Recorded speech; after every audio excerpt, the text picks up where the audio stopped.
Dijo que el Mesías estaría entre ellos y no lo reconocerían. Aludió a Juan y añadió más o menos lo siguiente: Él indicará al Mesías y no lo reconocerán por tal. Querrán ver a un triunfador, a un guerrero brillante, rodeado de esplendor y de gente sabia y distinguida. No querrán reconocer por Mesías a uno que aparecerá sin brillo, sin hermosura, sin riquezas, sin aparato exterior, a uno que andará entre los pobres, campesinos y artesanos, y se mezclará con los mendigos, lisiados, leprosos y pecadores. Habló mucho tiempo refiriéndose a las profecías y declaró lo que sucedería con el Mesías y con Juan. En todo esto nunca decía yo, sino que hablaba como de otra persona.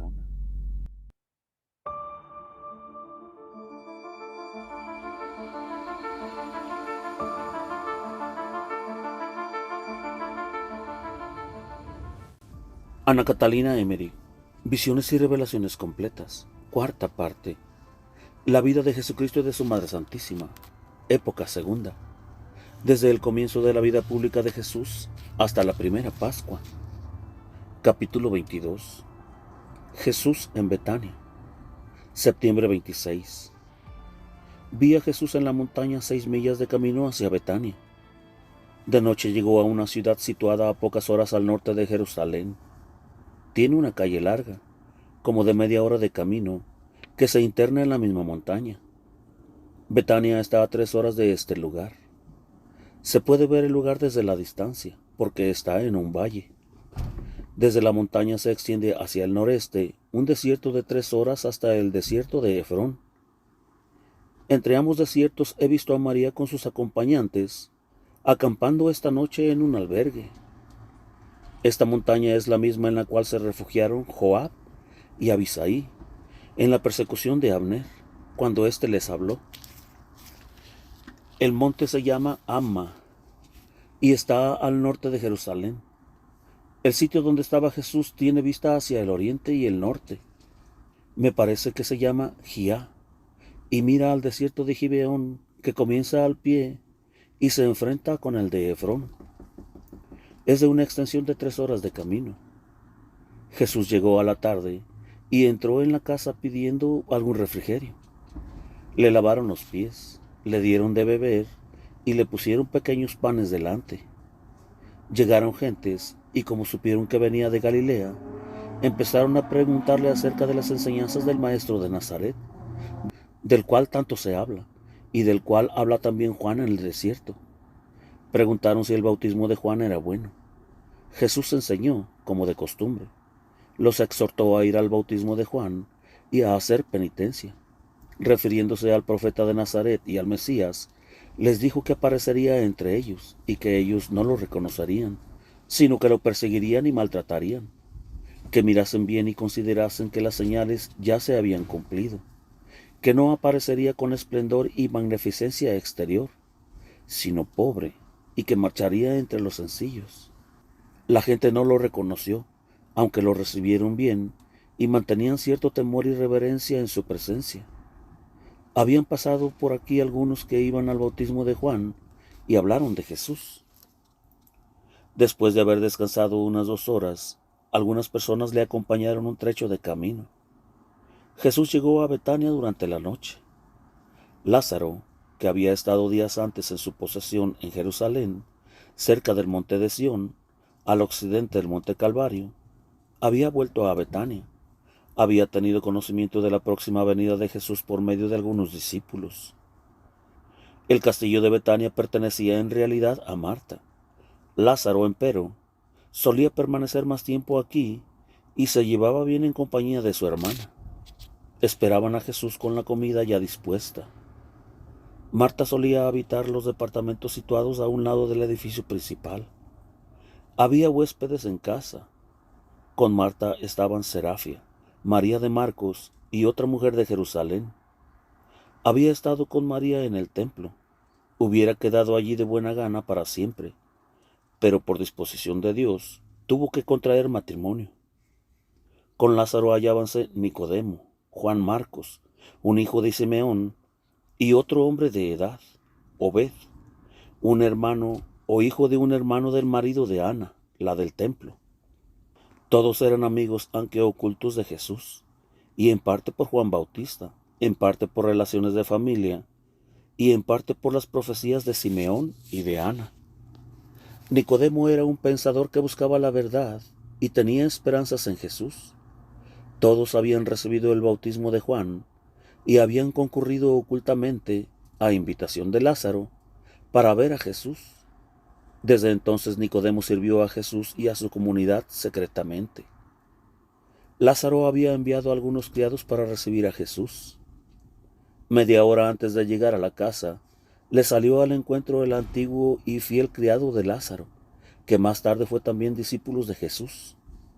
Este criado se echó a los pies de Jesús y le dijo: Yo soy un criado de Lázaro, y si he encontrado gracia en tu presencia, te ruego me acompañes hasta la casa de mi Señor.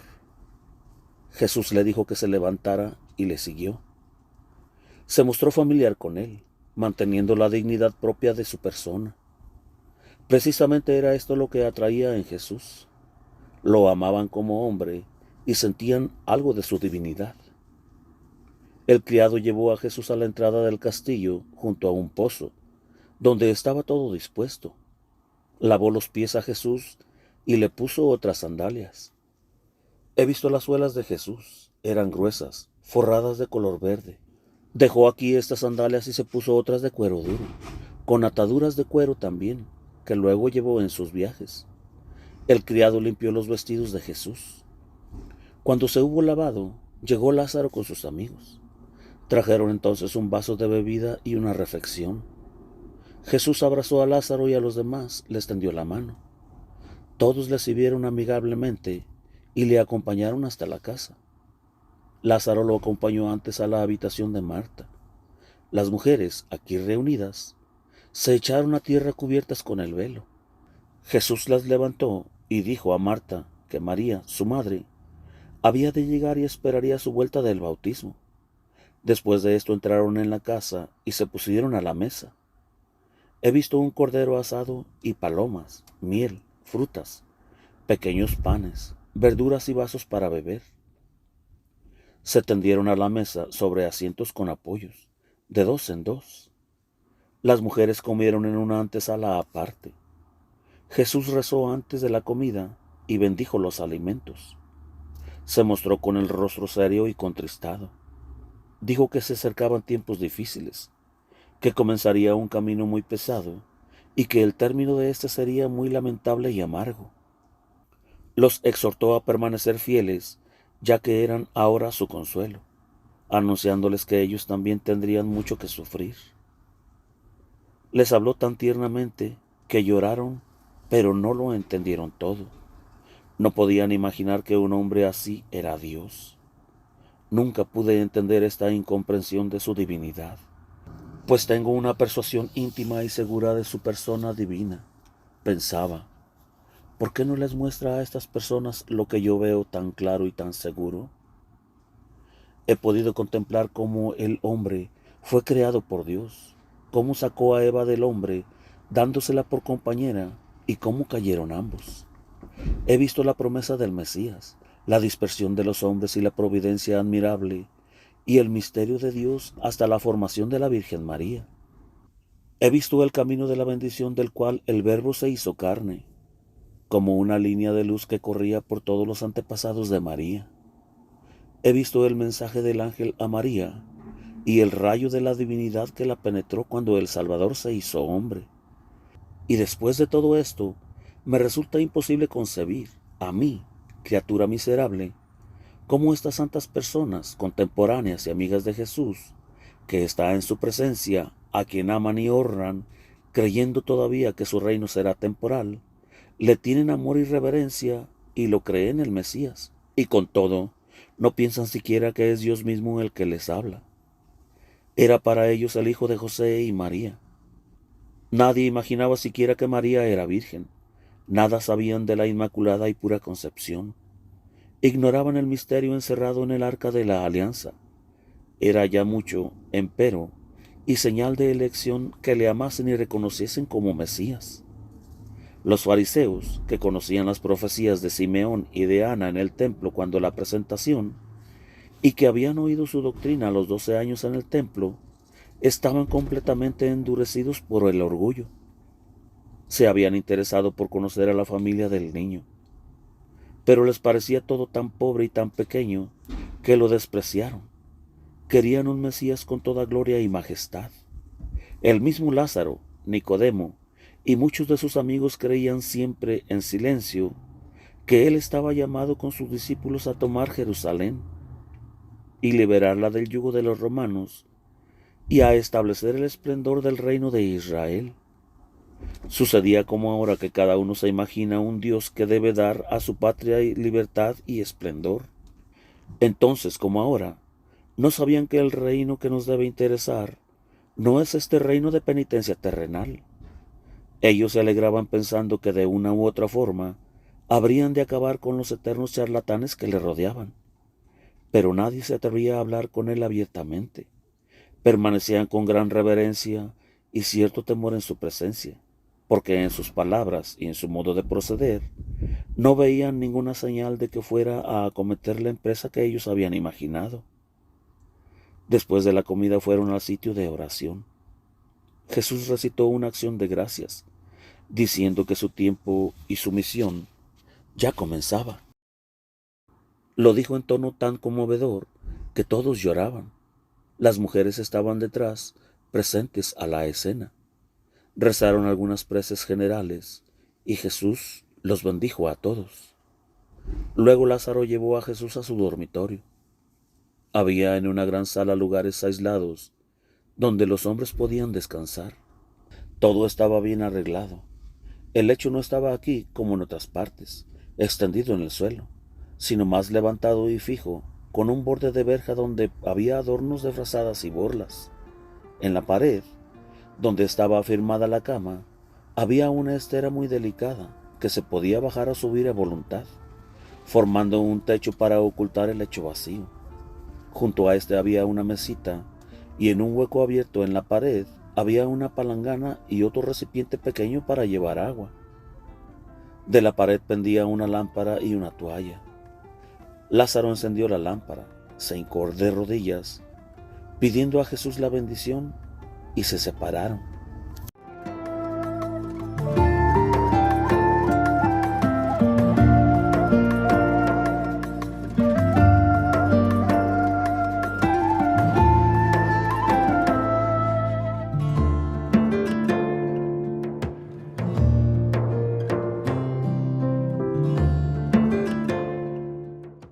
Capítulo 28. María la Silenciosa. María la Silenciosa, hermana de Marta y de Lázaro, que era tenida por lela, no apareció en todo este tiempo. Nunca hablaba delante de hombres. Cuando estaba sola o en su cuarto o en el jardín, hablaba en voz alta consigo misma relacionando sus palabras con lo que la rodeaba. Para ella las cosas parecían tener vida. Solo delante de los hombres callaba. Permanecía inmóvil, miraba al suelo y quedaba como extática y silenciosa, como una columna, aunque saludaba, inclinándose y se mostraba diferente. Cuando se hallaba sola, trabajaba en los vestidos y ordenaba las cosas. Era piadosa, no frecuentaba escuelas, oraba en su cámara a solas. Creo que tenía visiones y hablaba con las personas que se le aparecían. Sentía gran amor por sus hermanas, especialmente por Magdalena. Había sido así desde niña, y aunque tenía haya, no necesitaba de nadie, ni manifestaba ninguna señal de no estar en su cabal juicio. De María Magdalena no se había hablado hasta el presente en presencia de Jesús. Vivía ahora en el castillo de Magdala, en medio del esplendor y del fausto. La misma noche que Jesús llegó a casa de Lázaro, vi a María, a Juana Chuza, a María de Cleofás, a la viuda Lea y a María Salomé en una posada, entre el desierto de Gibea y en el de Efraín, a 5 horas de Betania, donde pasaron la noche. Durmieron en un galpón, cerrado por todos lados con tabiques muy livianos. Estaba dividido en 2 partes. La parte anterior en 2 hileras de camas que tomaron las santas mujeres. La parte posterior era la cocina. Delante de la casa había un lugar abierto, como una choza, donde ardía fuego. Los hombres que las acompañaban pasaron la noche ahí, cerca de la casa del dueño de la posada. Al día siguiente de su llegada, enseñó Jesús aquí, caminando por los patios y jardines del castillo. Hablaba con seriedad, muy enternecido. Se mostraba siempre digno, bondadoso y reservado, sin decir una palabra inútil o vana. Todos lo querían y seguían, pero se mostraban tímidos y apocados en su presencia. Lázaro le era más familiar. Los demás demostraban respeto, mezclado con cierto temor reverencial. Acompañado por Lázaro, fue Jesús a donde estaban las mujeres, y Marta lo llevó en presencia de su hermana María, la silenciosa, puesto que Jesús quería hablar con ella. Fueron por una puerta abierta en la pared desde la casa grande a otra más pequeña, aunque también espaciosa, con un patio cerrado y jardín, al cual estaba unido la habitación de María la silenciosa. Jesús permaneció en el jardín y Marta fue a buscar a su hermana.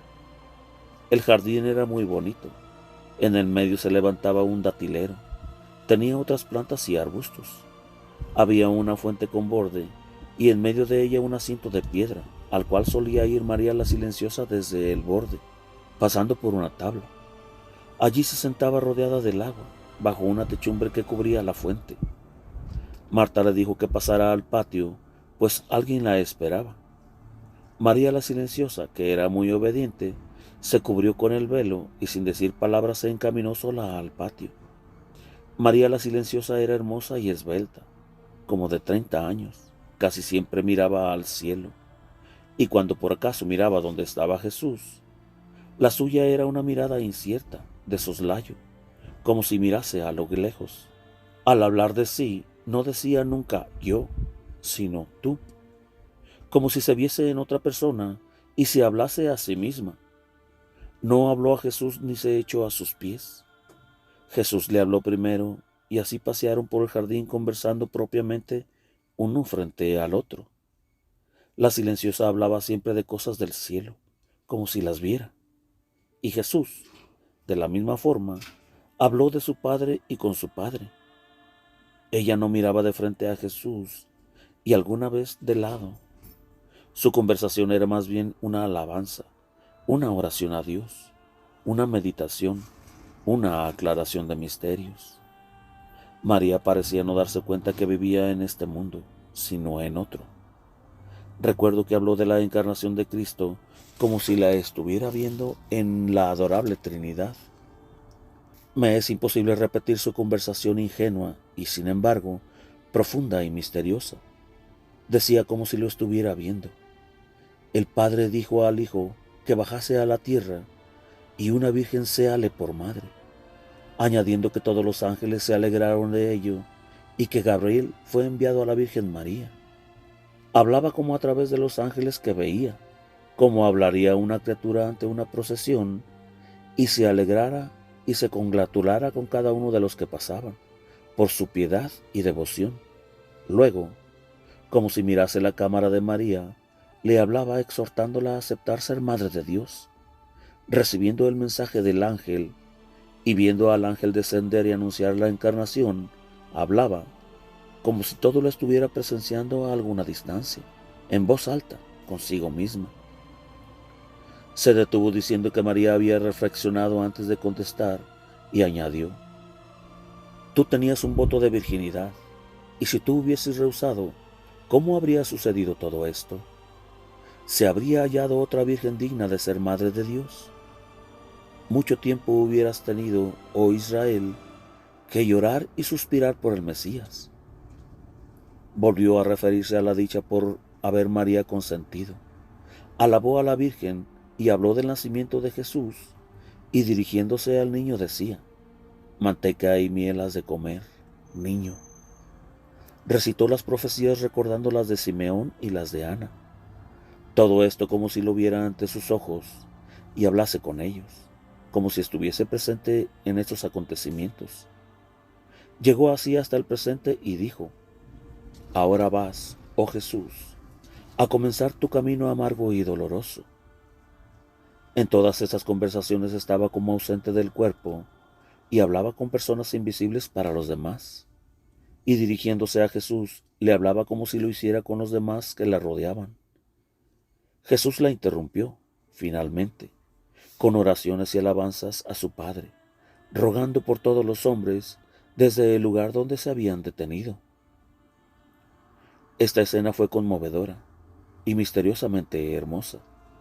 Jesús la dejó y ella quedó inmóvil, silenciosa, y lentamente se retiró a su aposento. Cuando Jesús volvió a donde estaban Lázaro y Marta, dijo más o menos lo siguiente: ella goza de plena razón y entendimiento, pero no pertenece a este mundo. No está en este mundo. Su alma está ausente. El mundo no la entiende, ni ella entiende al mundo. Es dichosa y se halla en estado de impecabilidad. Esta criatura silenciosa, con la mirada puesta en lo sobrenatural, no sabía en realidad lo que pasaba en torno, pues siempre estaba como ausente en espíritu. Delante de nadie había hablado como delante de Jesús. Delante de los demás callaba, no porque fuera orgullosa o malcriada o despreciativa, sino porque parecía no ver a las personas o no tenían relación con las cosas que veía en espíritu acerca de la redención y salvación. Algunas veces le hablaban personas piadosas e instruidas, y entonces decía algunas palabras en voz alta, pero nadie la entendía, porque lo que decía era una continuación de una conversación interior o de las cosas que veía y que los mismos sabios no comprendían. Por eso era tenida como una enferma mental y se la arrinconó, aislándola de los demás seres. Ella no vivía con su alma en este mundo, sino abstraída en esferas superiores y sobrenaturales. Hacía trabajos manuales, tejía para el templo, labores que Marta le encargaba. Era diestra en estos trabajos, que hacía mientras su mente se hallaba en piadosas consideraciones. Cuando no hacía estas tareas, trabajaba en el jardín y en la huerta. Rezaba mucho, con gran fervor, y padecía por los pecadores con especial sufrimiento. A menudo sentía tal pesadez sobre su alma, como si los pecados del mundo la agobiasen a ella sola. Aunque tenía todas las comodidades en la casa, en lechos, asientos y descansos, comía siempre sola y muy poco. Murió de dolor y compasión por los padecimientos de Jesús en su pasión, que vio en visión anticipada. Nota: María la Silenciosa aparece como un tipo de la vida contemplativa, con la misión de orar y sufrir, apartada del mundo, por la conversión de los pecadores. La conversación de Jesús con ella indica que el objetivo de la contemplación, tanto en la ley antigua como en la nueva, es único: el gran misterio de la redención de Jesucristo. Estas almas las habrá en todas las épocas.